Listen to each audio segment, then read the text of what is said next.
Hello viewers, welcome to my YouTube channel. আজ আমি তোমাদের জন্য ক্লাস 10-এর ভিডিও নিয়ে এসেছি। আজকে করাবো 2022-এর মাধ্যমিকের রায় ও মার্টিনের প্রশ্নবিচিত্রার সেকেন্ড সামেটিভ টেস্টের মডেল কোশ্চেন পেপার 10। এর আগে আমি ফার্স্ট সামেটিভ টেস্টের 10 পর্যন্ত এবং সেকেন্ড সামেটিভের 9 পর্যন্ত করিয়ে দিয়েছি। যারা দেখোনি, লিঙ্ক ডেসক্রিপশন বক্সে পেয়ে যাবে। তাড়াতাড়ি আগের ভিডিওগুলো দেখে নাও। আর যদি চ্যানেলটাকে সাবস্ক্রাইব না করে থাকো, অবশ্যই সাবস্ক্রাইব করে বেল আইকনটা প্রেস করে দাও। আজকে আমি তাহলে করাচ্ছি পুরুলিয়া জেলা স্কুলের একটা সেট। এটা হচ্ছে সেকেন্ড সামেটিভ টেস্টের মডেল কোশ্চেন পেপার 10। চলো তাহলে ক্লাসটা শুরু করি। দেখো, আজকে আমি করাবো সেকেন্ড সামেটিভ টেস্টের মডেল কোশ্চেন পেপার 10, যেটা হচ্ছে পুরুলিয়া জেলা স্কুল। প্রথমে রয়েছে আমাদের সিন পোর্শনটা। এটা আওয়ার রানঅ্যাওয়ে গাইড থেকে নেওয়া হয়েছে। এটা আমি পড়ালাম না, কারণ টেক্সটের ভিডিও আগেই দিয়েছি, লিঙ্কও তোমরা ডেসক্রিপশন বক্সে পেয়ে যাবে। সরাসরি প্রশ্নে চলে আসবো। প্রথমে রয়েছে মাল্টিপল চয়েস প্রশ্ন। The narrator with his family move to the mainland in. Narrator তার ফ্যামিলির সাথে মেনল্যান্ডে কখন গেছিল? যেত উইন্টার, অটাম, স্প্রিং না সামার? উইন্টারে যেত, তাহলে option 1। When the time came for them to return, the people of the mainland showed on them. যখন তাদের ফিরে আসার সময় হতো তখন মেনল্যান্ডের মানুষজন তাদের উপর কী দেখাতো? চেয়ারফুলনেস, সরো, কম্প্যাশন না অ্যাঙ্গার? কম্প্যাশন দেখাতো, তাহলে অপশান 3। এরপরে দেখো ট্রু ফলস রয়েছে। প্রথমে কি আছে? The narrator is the keeper of the বিজ্ঞাপন লাইট হাউস। এই গল্পের যে লেখক, যিনি লেখক, তিনিই হলেন বিজ্ঞাপন লাইট হাউসের কিপার। এটা হবে ফলস, কারণ তার বাবা কিপার ছিল। Everybody in the mainland had relations. মেনল্যান্ডের সবারই আত্মীয় স্বজন রয়েছে। এটা হয়ে যাবে ট্রু, সত্যি করেই সবার আত্মীয় স্বজন ছিল। এরপরে দেখো কজ এফেক্ট রয়েছে। কজটা লেখা আছে, it's hard to run pirate caves and things like that with only two. দুজন মিলে পাইরেট কেভ খেলা খুবই কঠিন। এর ফল কি হতো? Claude and the narrator like to have someone to play with them. Claude আর ন্যারেটার চাইতো তাদের সাথে কেউ একজন থাকুক খেলার মতো, খেলার সঙ্গী চাইতো। এরপরে আমরা পোয়েম পোর্শনে চলে আসবো। দেখো, এটা হচ্ছে মাই ওন ট্রু ফ্যামিলি থেকে এই পোয়েমের অংশটা নেওয়া হয়েছে। এটারও টেক্সটের লিঙ্কটা আমি ডেসক্রিপশন বক্সে দিয়ে দেবো, তোমরা দেখে নেবে। আমি প্রশ্ন করাবো সরাসরি। The child enter the wood. বাচ্চাটা জঙ্গলের মধ্যে প্রবেশ করেছিল কীভাবে? রানিং, ওয়াকিং, স্লাইডিং না ক্রিপিং? ক্রিপিং, তাহলে option 4। As the woman began to crackle the poet began to. যখনই মহিলাটা হাসতে শুরু করলো তখন কবি কী করলো? সাউট, সিং, কোয়াক না ক্রাই? কোয়াক, তাহলে অপশান 3। এরপর দেখো শূন্যস্থান পূরণ করতে হবে। While looking for a stag the poet dash. The poet crept in an ওকুড, তাহলে যে ডে খুঁজতে, স্ট্যাগ খুঁজতে ওক গাছের জঙ্গলের মধ্যে ঢুকেছিল, তাহলে ক্রেপ্ট ইন অ্যান ওকুড। তারপরে meeting the poet the old lady said dash, said that dash, that she have the poet's secret inside her little bag. তার ছোট্ট ব্যাগের ভেতরে কবির সমস্ত রহস্য লুকিয়ে রেখেছে সে। বুঝতে পারলে? তাহলে এবার আমরা আনসিনে চলে আসবো। দেখো, আনসিনটা প্রথমে পড়ে মানেটা বুঝি, তারপরে আমরা প্রশ্নগুলো করাবো। At this time there was a huge uproar coming from the road outside the house. রাস্তার ধারের যে বাইরের ঘরটা ছিল সেখান থেকে হঠাৎ করে সেই সময় প্রচুর চিৎকারের আওয়াজ শোনা গেল, হইচইয়ের আওয়াজ শোনা গেল। Suppressing various excited voices, a few crying voices were heard. বহু উত্তেজিত গলার আওয়াজকে চাপা দিয়ে কিছু কান্নার আওয়াজ ভেসে এলো। Curious all came to the outer room of the second story. দ্বিতীয় তলার যে বাইরের ঘর, সেখানে সবাই দৌড়ে বেরিয়ে এলো কৌতূহলী চোখে। দ্য ম্যাটার দো ওয়াজ নট সামথিং নিউ। ঘটনাটা অবশ্য নতুন কিছু ছিল না। One dead body was being carried to the cremation ground. শ্মশান ঘাটে একটা মৃতদেহকে নিয়ে যাওয়া হচ্ছিল। A great number of people accompanied them. অনেক মানুষ সেই মৃতদেহের সঙ্গে যাচ্ছিল। As during mid summer cholera broke out and there was a spate of death at this time.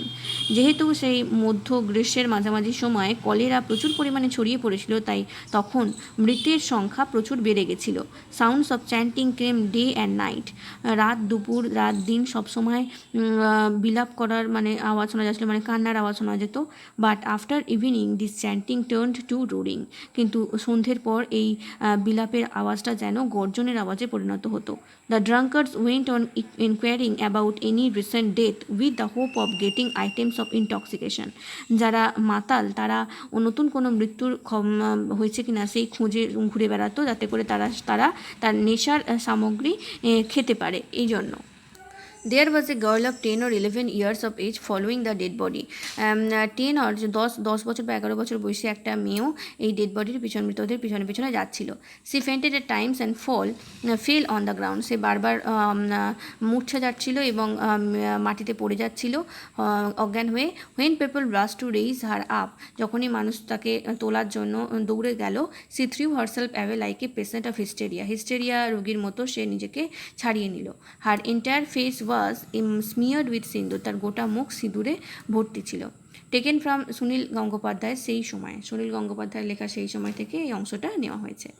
এরপর দেখো প্রশ্ন কি আছে, the disease like that took the form of epidemic was, মহামারীর আকার ধারণ করেছিল যে রোগটা সেটা কি, ডেঙ্গু, ম্যালেরিয়া, কলেরা না প্লেগ। এখানে কলেরার কথা বলা হয়েছে, তাহলে অপশান সি কলেরা। এরপরে দেখো the passage was written by, এই প্যাসেজটা কার লেখা, সত্যজিৎ রায়, সুনীল গঙ্গোপাধ্যায় ও আশাপূর্ণা দেবী না শীর্ষেন্দু মুখার্জি। এটা সুনীল গঙ্গোপাধ্যায়ের এইমাত্র দেখলাম, তাহলে option B. The girl was 20 years old, 10 or 12 years old, 10 or 11 years old, 13 years old না 12 years old, 10 বা 11 বছর, তাহলে option B 10 or 11 years old. The girl became like a patient of, girl মেয়েটি কিসের পেশেন্টের মতো ব্যবহার করছে, সিজোফেনিয়া, অ্যাংজাইটি না হিস্টেরিয়া, তাহলে অপশান ডি।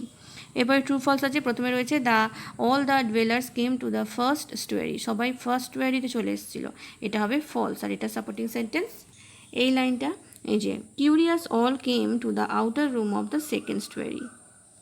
2 নম্বরে আছে in the morning the chanting converted to roaring, সকালবেলায় চ্যান্টিংটা রোরিংয়ে পরিণত হতো, এটাও ফলস হবে। সাপোর্টিং সেন্টেন্সে আমরা লিখব এই যে এই লাইনটা, after evening this chanting turn to roaring, সন্ধেবেলায় পরিণত হতো রোরিংয়ে। 3 নম্বরে আছে the incident happen during summer, ঘটনাটা গ্রীষ্মকালে ঘটেছিল, ট্রু। সাপোর্টিং সেন্টেন্স হবে as during mid summer cholera broke out and there was a spate of death at this time. 4 নম্বরে আছে the girl's entire face was smeared with sindoor, এটা হয়ে যাবে true. আর supporting sentence হবে এই যে এই লাইনটা, her entire face was smeared with sindoor. এরপরে দেখো একটা প্রশ্ন আছে, what was the reason of death during the mid সামারে মৃত্যুর কারণটা কী ছিল, উত্তর হয়ে যাবে cholera was the reason of death during mid সামারে কলেরাই হচ্ছে মৃত্যুর কারণ। এরপর দেখো গ্রামার অ্যান্ড ভোকাবুলারি, প্রথমে রয়েছে অ্যাপ্রোপ্রিয়েট আর্টিকেল প্রিপোজিশন বসাতে হবে। When one is faced dash the shock of dash loved one's death, one whimpers, what will become dash me now that he has left me. এটা হয়ে যাবে প্রথমে হচ্ছে faced with the shock, তারপরে শক of এ হবে, আর তারপরে হচ্ছে what will become of me, তারপরে একটা অফ, তাহলে প্রথমে উইথ তারপরে তারপরে of. When one is faced with the shock of a loved one's death, one whimpers, what will become of me now that he has left me. এবার do as directed দেখো, প্রথমে রয়েছে voice change, I asked him about his health, উত্তর হয়ে যাবে he was asked about his health by me. 2 নম্বর রয়েছে narration change, he said to me why didn't you act in the program, উত্তর হবে he asked me why I had not attend the program. 3 নম্বরে আছে the poet wants a peaceful death, rewrite using the adverb form of peaceful, পিসফুলের adverb ব্যবহার করে এই সেন্টেন্সটাকে rewrite করতে হবে। তাহলে পিসফুলের অ্যাডভার্ব কি, পিসফুলি, তাহলে সেন্টেন্সটা লিখবো এভাবে, the poet wants to die peacefully. এরপরে দেখো এই যে ওয়ার্ডগুলো দেওয়া আছে তার যা মানে, সে একই মানের ওয়ার্ড আমাদেরকে আনসিন থেকে খুঁজে বের করতে হবে। প্রথমে আছে নয়েজ, এটা হয়ে যাবে আপ্রোয়ার, আর তারপরে part of A funeral ceremony, এটা হবে ক্রিমেশন। এরপরে রাইটিং স্কিলে চলে আসবো, দেখো কি আছে, write a biography of Abhijit Vinayak Banerjee using the following points, এই পয়েন্টগুলোকে ফলো করে অভিজিৎ বিনায়ক ব্যানার্জি সম্পর্কে একটা বায়োগ্রাফি রাইটিং করতে হবে। দেখো এভাবে লিখবে, অভিজিৎ বিনায়ক ব্যানার্জিকে আমরা সবাই চিনি, যিনি একজন ইকোনমিস্ট। দেখো great Indian American economist Abhijit Vinayak Banerjee was born on 21 February in 1961 in Bombay, 1961 সালে বোম্বাইতে 21শে ফেব্রুয়ারি একজন Indian American economist Abhijit Banerjee জন্মগ্রহণ করেন। Deepak Banerjee and Nirmala Banerjee were his parents, তার বাবা মা হচ্ছে দীপক ব্যানার্জি এবং Nirmala Banerjee. He received his school education in South Point High School in Kolkata South Point High School থেকে তিনি স্কুলিং করেছেন। In 1981 Banerjee completed his graduation from Presidency College in BSc honours in economics, বিএসসিতে honours নিয়ে মানে ইকোনমিক্সে অনার্স করেছেন তিনি। কোথা থেকে তার গ্র্যাজুয়েশন করেছেন না 1981 সালে কমপ্লিট করেছেন প্রেসিডেন্সি কলেজ থেকে। তারপরে কি he then move to Delhi and completed MA in economics from Jawaharlal Nehru University in 1983। 1983 সালে তিনি দিল্লিতে যান এবং সেখানে জওহরলাল নেহরু ইউনিভার্সিটি থেকে তিনি ইকোনমিক্সে MA কমপ্লিট করেন। ইন 1988 1988 সালে Banerjee completed his PhD from Harvard University. Harvard University থেকে মিস্টার ব্যানার্জি তার PhD কমপ্লিট করেন। Mister Banerjee currently serves at the Massachusetts Institution of Technology as the Ford Foundation of International Professor of Economics. তাহলে এখন তিনি কি করছেন না Ford Foundation International Professor of Economics হিসাবে কাজ করছেন ম্যাসাচুয়েটস ইনস্টিটিউশন অফ টেকনোলজিতে। Abhijit Banerjee has authored some books on alienation of poverty, effectiveness of government's programs in improving people's lives. তাহলে কিছু বই লিখেছেন যেটা হচ্ছে অ্যালিয়েনেশন অফ পভার্টি আর হচ্ছে দরিদ্রতা মুক্তকরণ এইসব নিয়ে, এবং গভর্নমেন্টের কী করা উচিত মানুষের জীবনকে আরও সুন্দর করার জন্য, এই সমস্ত বিভিন্ন বিষয় নিয়ে বই লিখেছেন। ইন 2019 সালে mister Banerjee along with his researcher, তার যে রিসার্চার ছিল এস্থার ডাফলো, যিনি হচ্ছেন তারই ওয়াইফ, অ্যান্ড মাইকেল ক্রিমের, এদের সাথে তিনি রিসিভড নোবেল প্রাইজ ইন ইকোনমিক্সে নোবেল পুরস্কার পান। He is the co-founder of Abdul Latif Jamil Poverty Action Lab along with economists Esther Duflo and Sandhit মুলেনিয়াথান। তাহলে সন্দীপ মুলেনিয়াথান আর এস্থার ডাফলো এই দুজনের সহযোগিতায় তিনি একটি co-founder Abdul Latif Jamil poverty action ল্যাবের co-founder হিসাবেও পরিচিত। বুঝতে পারলে তাহলে কিভাবে তোমরা অভিজিৎ ব্যানার্জি সম্পর্কে একটা বায়োগ্রাফি লিখবে। ইনি হচ্ছেন আমাদের দেশের একজন ইকোনমিস্ট, যিনি নোবেল পুরস্কার সম্প্রতি পেয়েছেন 2019-এ।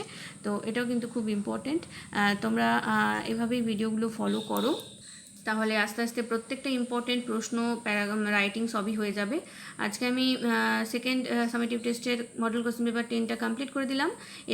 পরেরটা করাবো। তোমরা অবশ্যই চ্যানেলটাকে সাবস্ক্রাইব না করে থাকলে সাবস্ক্রাইব করে বেল আইকনটা প্রেস করে দাও, ভিডিওগুলো বন্ধুদের মধ্যে শেয়ার করো। Thank you.